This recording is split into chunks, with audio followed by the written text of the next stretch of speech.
Well guys, I think it's time to finally sell the STI. Can't believe I think I'm gonna decide to do this, but I think I've decided that I'm gonna sell this car. I think, it's time to grow up, get a different car. This was literally my dream car. I bought this like 2 years ago, and it's been nothing but the best. This car is, I don't know, it's hard to let go. But yeah, this is my 2021 Subaru WRX STI. This was the last year I think they made it. So I was one of the last people to get the EJ257 motor. And this is pretty much what I've done to it over the past 2 years. I've kind of wanted to make it like an OEM plus look to it. Not go too aggressive or too, I don't know, boy racer. But yeah, this is how the car stands right now. It's in really good condition. It runs amazing right now. And I'll get in deep to it in this video, but I just want to share my ownership of it, the good and the bad, and sort of why I'm selling it and what I'm looking forward to buy if I end up selling this car. Because I think if I sell it, either I might go the auction way to like sell it online to car enthusiasts, or just part out all the parts and then try to revert it as much as possible back to stock. Because I don't know if that might be easy task to do, but I think selling it stock, like to say like CarMax or something, to a dealership, might get me a little bit more money. I'm not sure, because I don't know, honestly, I wouldn't want to buy anyone else's project, but if someone's out there who wants to buy this, maybe I'll get more money, so I don't have to do anything to it. But as of now, this car sits perfect. Doesn't really need anything, honestly, to my taste. Maybe some wheels. But honestly, this car is perfect right now. Makes good power. It looks good. It's loud. It makes all the good noises, like external wastegate noise, turbo intake noises. No blow off valve because this is recirculating. But overall, pretty much this whole car is carb legal. I have all the carb parts that has the carb sticker or the carb sticker on it. So essentially, if the cops pull this over, it's essentially carb legal, except for the external wastegate and everything. But overall, it's a nice car. So let's get into it.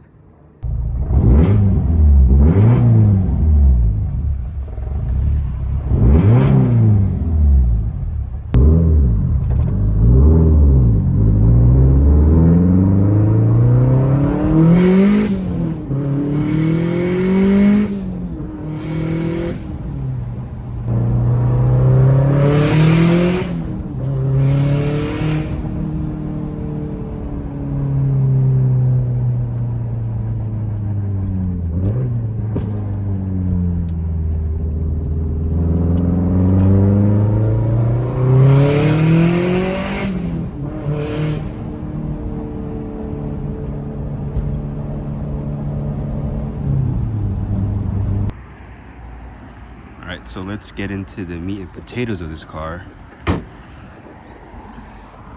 So this car is a stock factory long block EJ257.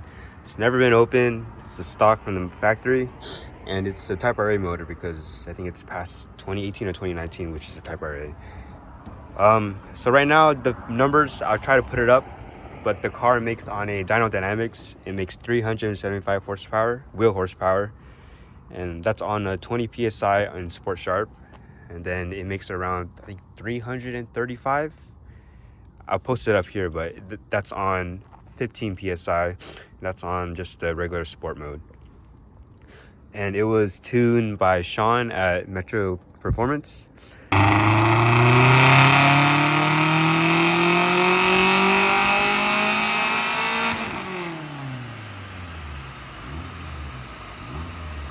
And they killed it. This car only runs on E85. This is post green speed, so there's a lot of things that have the emission stuff that are factory, which I kept because honestly I didn't want to do anything like too crazy. Plus, if the cops pull over, like boom, boom, boom, like it looks ugly, but hey man, if the cops pull me over, I got all the carb legal sticker right there. See? I don't know if the camera can focus, but yeah, all these carb stickers. So let's go over it one by one. All right, so fairly simple. Just going from the intake first. This is a Cobb Redline intake. It's carbon fiber one.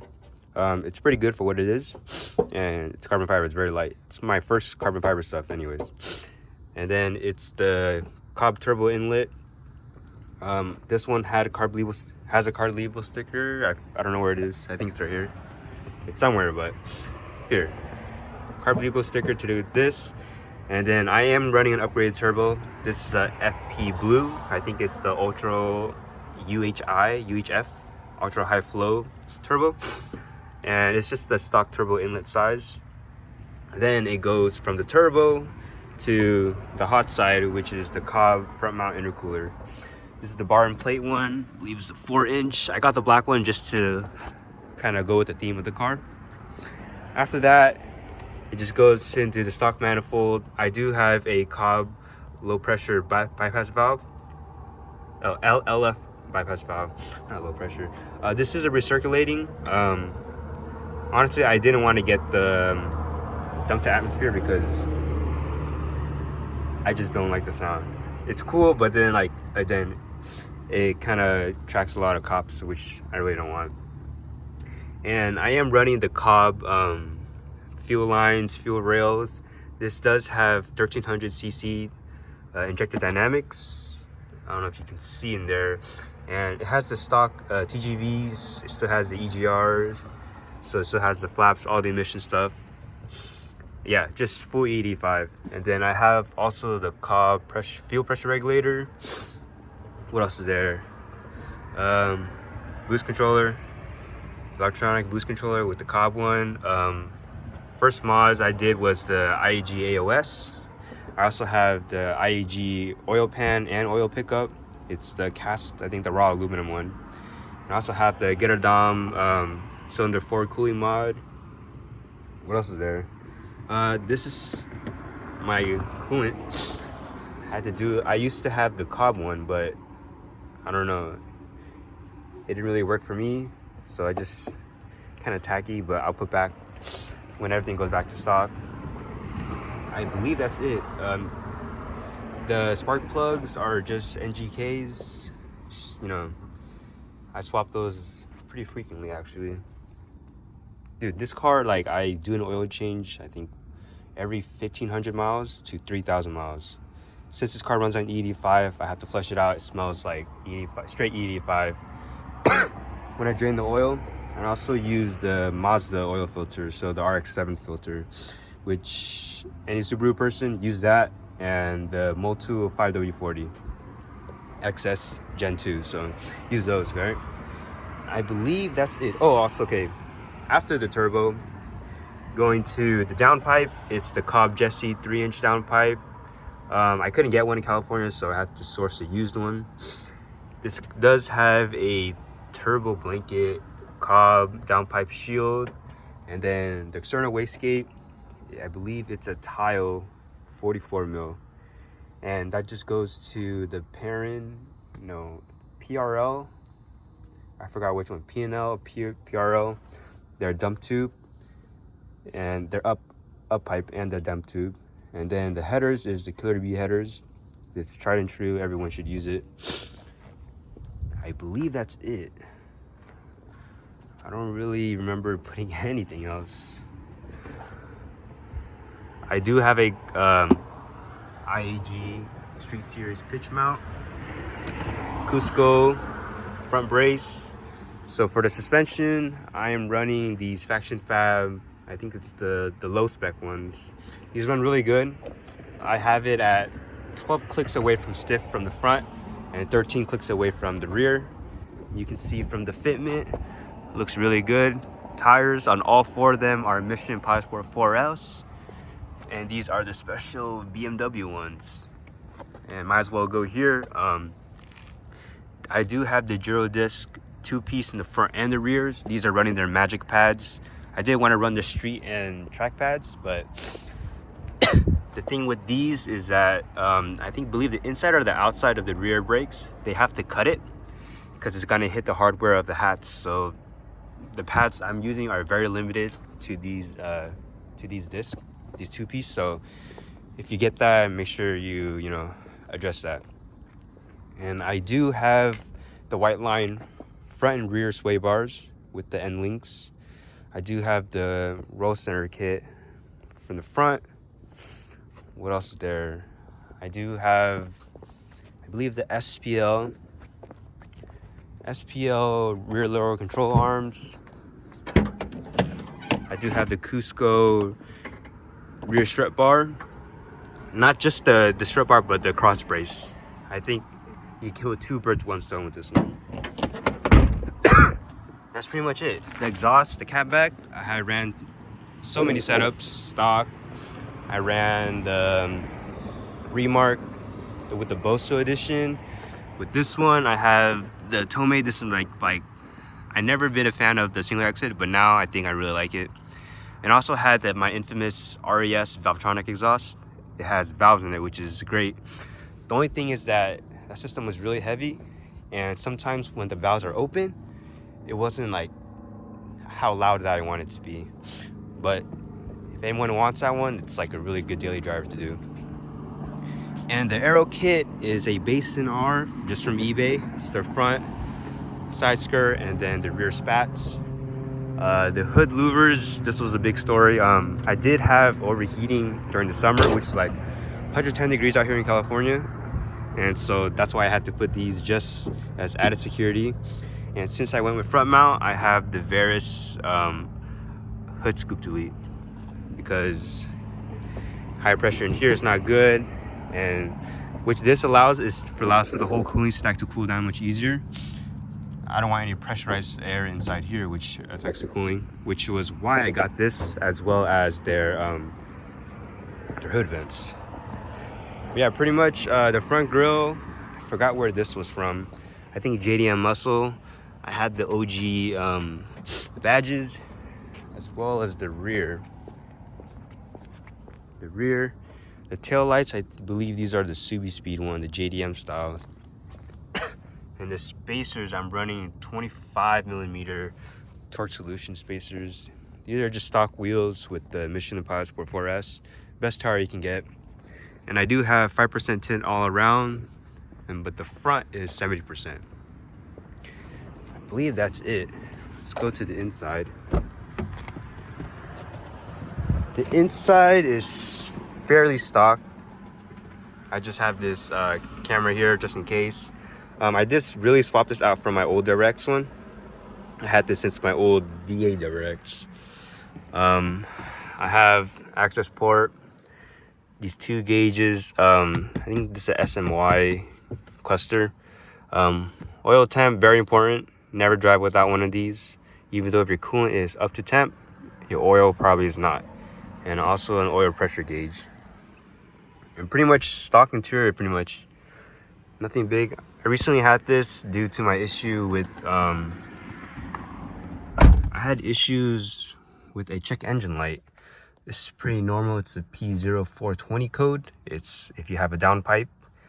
And post green speed, you can't really do anything about it. So my highest map is on my Sport Sharp. When that turns on, the check engine light turns on, it flashes the cruise control button, so it always defaults back to Sport. So I'm always on my lowest map, which is 15 psi. I could get that fixed with my tuner, but it is what it is, you know. And this one is just for, I just recently had it just to adjust the throttle, because every time you reset the ECU, it takes about 100 miles for the throttle response to go back to normal. So even if you put like 50%, you're only getting 10% of the actual throttle position, which is kind of weird for Subarus. Other cars, I haven't had that issue, but it's kind of weird. So I think I went pretty much over all the modifications. Driving experience, this car is pretty much a 400 wheel horsepower car. On where I got it tuned, the Dyno Dynamics, it made 375 wheel horsepower to the wheels. On say like a Mustang or Dyno Jet, it's around 418. So if you were to do like crank numbers, it's pretty much a 450 crank horsepower car. And it drives amazing. On E85, if I drive it safe, like a good boy, I could get 20 miles per gallon easily. If I go rip hard of it, about 12 to 14 miles per gallon. It's not that bad. And I daily this car with external wastegate, so I can tell you that if you want to punch it, it could be as loud as hell. If you want to drive normally, it could be quiet as well. It could depend on the exhaust as well, but really mostly on the driver. But this car suffers from turbo lag with any other STI. The FP Blue doesn't make it that bad, because I think full boost comes in around 4,000 RPM. So it comes in, but you do have to rev it out. I fear for lugging the car, so I do keep the RPMs a bit high just to make the car feel safe. I do have a lot of mechanical sympathy, so that's why I drive the car a certain way. I'd never like 50% throttle under 3,000 RPM. That's just not how I drive, because I know the car, it has the knock sensors, like the knocking on the callback support would just shoot like crazy. And one thing I want to tell all Subaru owners: don't drive with this callback support. It's cool to see everything, but you're gonna drive yourself crazy just staring at all the numbers, the knock numbers. I personally will only look at the oil temps, coolant temps, and oil pressure. That's pretty much all you need to look at. The knock numbers, if you have a good, reputable tuner, you don't really look at it, because I would stare at those numbers so much. It's crazy. But driving experience, there's a huge turbo lag, just like any other Subaru. It's fun, but the thing is that I can't really cruise. You can cruise in like highway speeds, but it feels like there's no power. You got to downshift all the time. But again, it's a Subaru. All-wheel drive is amazing. I only take this car in the canyon. I don't track at it at all, because it's a lot of money to invest in this car. But in the canyons, I am running, well, this current setup, because I run through tires pretty crazy. But I do have full camera, see, right here. But right now, I'm running -2 in the front, -1.5 in the rear, 0 tow. I used to run up to -3 and -2.5. It's always like a 0.5 step from the rear. And 0 tow, because 0 tow, you can pretty much set the car to how you want. And if you need more tow in for stability or turn in, you can adjust it from there. But I like to start off with 0 tow to see how the car feels. And the car feels amazing. You can like top speed out in 6th gear and the car feels good. Yeah, I'm having doubts about selling it and parting it out. I don't know what to do. This car is pretty much perfect. It runs on corn. I always wanted to run an E85. This was like the first car I did mods to, and I learned everything. I learned how to install a clutch. Oh, I forgot. The clutch is an ACT clutch. I forgot about that. And a short door shifter inside. Like, dude, I forgot a lot of things. But yeah, I learned to do everything on this car, which is crazy. I pulled the motor out to install the clutch because I didn't want to drop the transmission. Whole fuel system. Oh yeah, the AM 340 fuel system, like the fuel pump. Man, literally did everything on this car. The only thing I need to do is tint. I need to do my own tint, but it's fine. But yeah, this car runs pretty much perfect except for the check engine light, which nothing I can do about it. Ah, man. Doubts to sell it, but I think it's time to grow up, you know. Like this car is a bit too loud, where I clearly could put the stock exhaust or quieter exhaust, but like, what's the point of doing that into a Subaru, you know?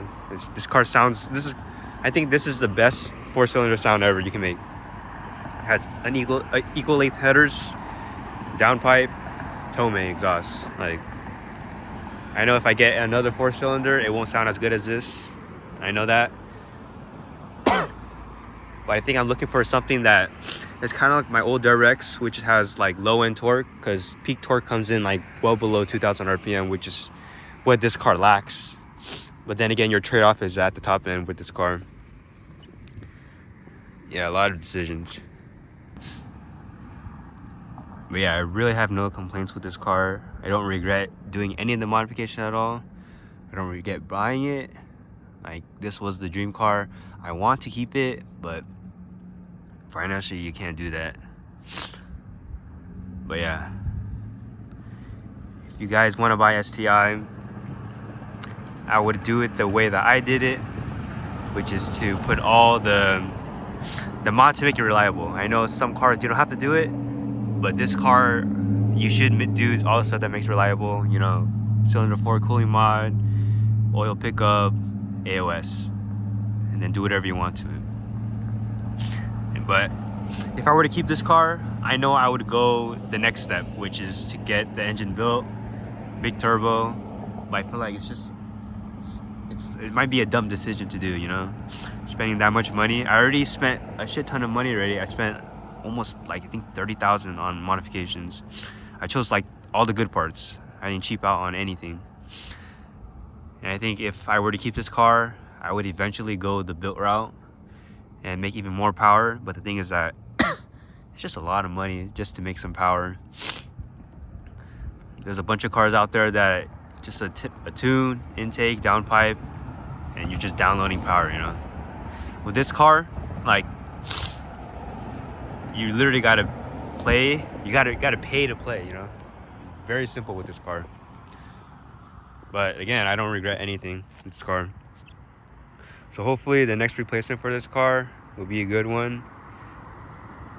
Honestly, I just need to grow up with this car. This car is fun for what it is, but I think it's time to get something better. So hope you guys found this helpful. I'm gonna miss this car. If I sell it and part it, on to better things. So thank you guys so much for watching, and I hope you're driving your dream car, because this was my dream car here.